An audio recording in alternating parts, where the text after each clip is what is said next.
On November 18th of 2016, in Lawrence, Massachusetts, a city of less than 100,000 people about 30 miles north of Boston and a few miles from the New Hampshire border, a 16-year-old boy named Lee Manuel Beloria Paulino was stabbed more than 70 times and dismembered. His corpse was left lying on a riverbank. The boy's hands and his head had been completely severed.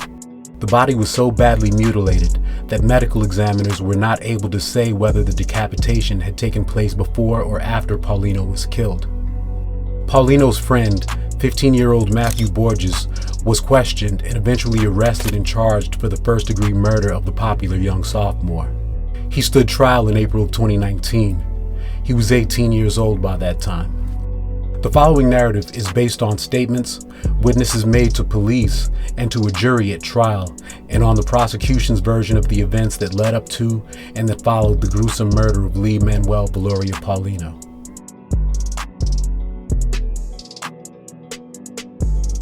Mathew Borges was described by classmates as smart, courteous, quiet, and a good physics student. He was apparently shy around most people. One of his peers characterized him as somewhat troubled. Another classmate said that he had anger issues and recalled that Mathew got into a lot of fights. Kids who knew him also said that he appeared to have a bit of a turbulent family life. Freshman year, Mathew dated a girl named Leilani De Jesus. During the 9 months they were together, they saw one another almost every day. Mathew was possessive of Leilani. That year, Mathew told her that he had gotten a journal that they would share. He said the two of them would write their feelings for one another down in the diary. She and Mathew happened to have a mutual friend named Lee Manuel Beloria Paulino. One day Mathew found himself yelling at them both in a jealous rage when he saw them having lunch together in the school cafeteria. He caused a scene, and one of the deans at the school had to remove Mathew from the lunchroom. He would eventually break up with Leilani because of his suspicions about her and Lee, and he gave her a list of boys with whom he thought she was cheating on him. Apparently, she was actually not involved with any of the young men. In the fall of the following school year, Mathew began a flirtation with a girl named Stephanie Soriano. Stephanie had Mathew saved among the contacts in her phone as Baby. It was apparently a mostly electronic courtship. The two of them communicated primarily via text and Facebook Messenger. They'd also see and flirt with one another during their shared lunch period at school. They were in almost constant contact from the beginning of the school year up until a couple of months later, when a gruesome tragedy left the school and the town of Lawrence alike stunned and disturbed as the holiday season approached. The digital correspondence between Mathew and Stephanie that autumn paint a picture of the hopeful romance, and also of the ominous thoughts that Mathew kept hidden from most who knew him behind his polite and unassuming outward demeanor.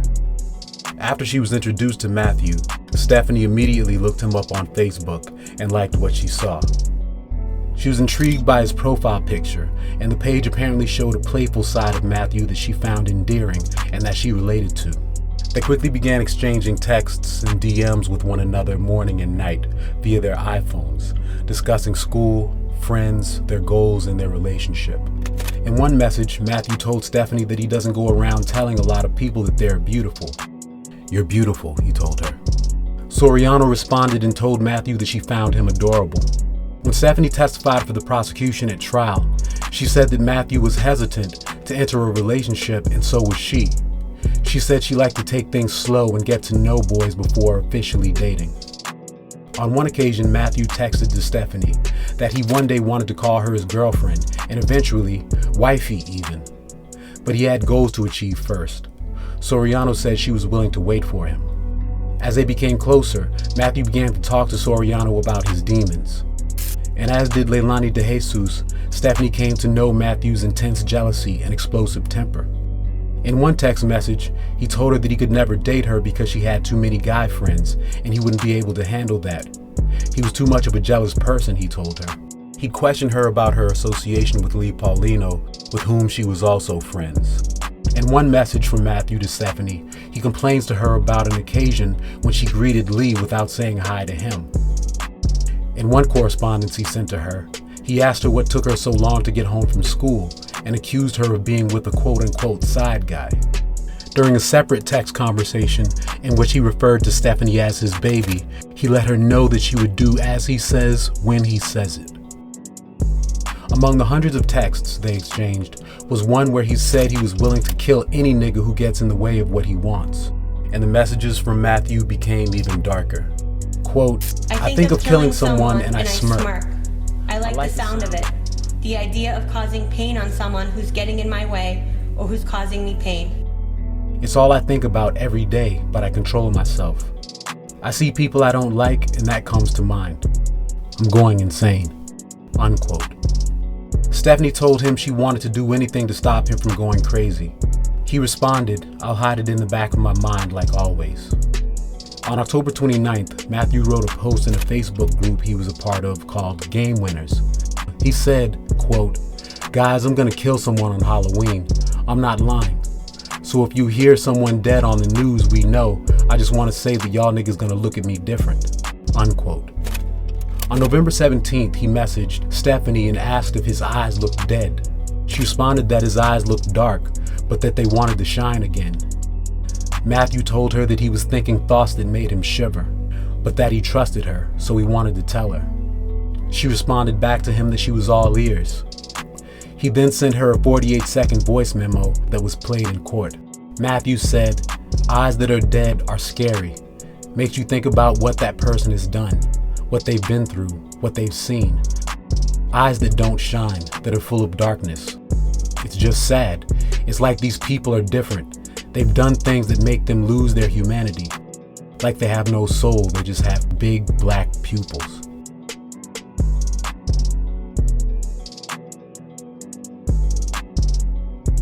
On November 18th, Mathew conjured a scheme with friends of his to rob Lee.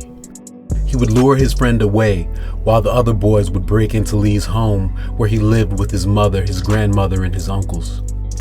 His collaborators were 4 other boys, 2 15-year-olds, Jonathan Miranda and Julius Paulino, who was not related to Lee, and the Betancourt brothers, Angel and Nazario, who were 17 and 14 years of age respectively. Nazario Betancourt is not pictured here as he was still a minor at the time of Mathew's trial. That night, Mathew went to Lee's house and the two of them left and started walking south towards the Merrimack River. This video shows the two leaving the house. This video shows Mathew's 4 accomplices showing up to rob the home soon after. The young men gained entry to the second-floor apartment where Lee lived and took video games, clothes, and belts. Then they went back to the home of one of the young men and took an inventory of the stolen goods. When Lee's grandmother last saw him, he'd come home from school and walked in the door singing as she was in the kitchen cooking. He took in the aroma and asked her what was on the menu. He embraced her and gave her a kiss as he did each day. They exchanged I love yous. Then Lee went up to his room on the second floor of the 2-family home where he lived with his mother. His mother happened to be visiting the Dominican Republic at the time. Lee's uncles and the girlfriend of one of the TOs also lived at the home. Later that night, one of Lee's uncles arrived home and noticed a couple of teenagers walking across the backyard. He wasn't sure if one of them was Lee and attempted to confront them. The boys kept walking. Inside, he found that the door to the upstairs apartment stood open and Lee's bedroom door was locked. After gaining entry to the room, Lee's family found that he was gone. They thought he had snuck out, so they waited all night for him, and when he didn't show up, they began to worry. They called the police. They then called his friends. Then they went to the school and began asking if anyone had seen the boy. No one had. News of Lee's disappearance circulated at Lawrence High. Some of the young man's classmates found it odd, knowing that Mathew and Lee were friends, that Mathew expressed virtually no emotion over his missing friend. Stephanie asked Mathew if he had seen Lee. Mathew responded that he hadn't seen him in a few days and speculated that he might be with a girl somewhere. On November 20th, Mathew texted Stephanie, asking her to delete their conversation. A week later, he texted her again saying, quote, "Keep everything I tell you to yourself," unquote. Police came to visit Mathew at his Oxford Street home on November 23rd. He was there alone when investigators arrived. The cops asked Mathew point blank if he had killed Lee. He denied that he had. He told them that he and Lee had gone to the riverfront to smoke weed, listen to music, talk, and look at the lights on the water, and that was the last time he had seen him. Mathew accompanied police to the river and showed them where he said he'd hung out with his friend that night. Subsequently, detectives received a disturbing bit of information from a witness. The witness said that Mathew had confided in him that he had done something bad.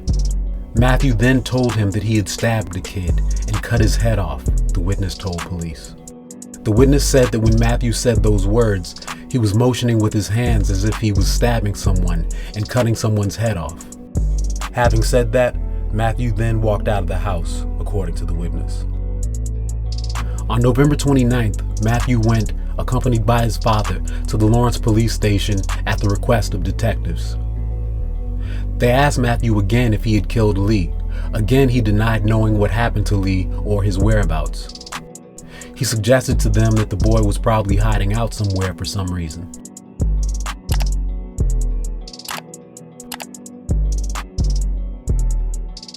On December 1st, at 2:42 in the afternoon, a man and his girlfriend were walking their dog along the river. The dog led them toward the water, where the man saw something peculiar, partially submerged. He second-guessed himself at first, but believed he had just seen a dismembered corpse. He testified at trial for the prosecution. Here's a piece of his testimony. As I approached, I got closer, saw her really sniffing at a particular area. So I pulled her back, and when I looked, I kind of second-guessed myself. I thought I saw a dead body, but I wasn't too sure because, it was missing some limbs. The body was that of Lee Manuel Valoria Paulino. While canvassing the scene later, a state trooper found Lee's head in the river, wrapped in a plastic shopping bag from Massachusetts supermarket chain Market Basket. Paulino's hands were never recovered. The investigation into Lee's death led police to the individuals who had broken into his home. Investigators located the boys and interviewed them. The young men admitted to conspiring with Mathew to rob Lee. They admitted to breaking into the apartment. Jonathan Miranda said that after the burglary, he and his accomplices had gone to a home where one of them lived. There, one of them received a call from Mathew. Nazario Betancourt said that when he heard Mathew say the words, quote, "He's dead," unquote, his mind went blank. I heard him say he's dead, and then after that, everything just blanked out. His brother Angel told police that Mathew started off by saying, quote, "My hands were bloody. He came at me the wrong way, so I did what I had to do," unquote. On December 3rd, police arrested Mathew Borges, and he was subsequently charged as an adult with premeditated murder. At trial, the prosecution read aloud an entry from the same journal that Mathew had shared with Leilani De Jesus during their freshman year. Mathew continued writing in the diary long after breaking up with her, and not long before he saw Lee for the last time, he wrote, Go chill with him at his crib alone, drink, smoke, and play it off. Kill him. Bring duffel bag, wear gloves, clean up mess, wear bags on shoes, wear clothes you don't care about. Call JM and Scooby, tell them pull up, then take everything. Bring duffel bag, wear gloves, clean up mess, wear bags on shoes, wear clothes you don't care about. When police interviewed Mathew, they noticed cuts on his hands, but no blood or DNA evidence connecting Mathew to the murder of Lee has ever been found. In April of 2019, Mathew Borges stood trial, 29 months after Lee Valoria Paulino was found in the waters of the Merrimack River. The preceding timeline was presented to a jury at the Salem Superior Courthouse by Essex County prosecutors. The defense contended that Mathew did not kill Lee, that he parted ways with his friend after hanging out with him for a time on November 18th of 2016. It attempted to have evidence thrown out and to discredit the prosecution's witnesses and their accounts. It questioned the memories of the teenagers who testified against Mathew, as well as their motives for cooperating. Lead defense attorney Edward Hayden told the jury that there was not a single piece of physical evidence that connected Mathew to the grisly slaying of Mr. Paulino. He said that Mathew was just joking when he said that he wanted to kill someone, and said that none of the thousands of electronic messages police retrieved from Mathew and his friends' phones amounted to evidence of his client's guilt. On May 14, 2019, Mathew Borges was convicted of first-degree murder, and subsequently the court delivered him a sentence of 30 years to life at MCI Cedar Junction, a maximum security prison in Walpole, Massachusetts. Prior to his death, Lee Valoria Paulino found out that his father, who had been deported to the Dominican Republic back in 2004, had an 18-year-old daughter Lee had never met, who was living there in Lawrence. Lee saw his half-sister, Alexandra Berdier, face-to-face for the first time only months before his death.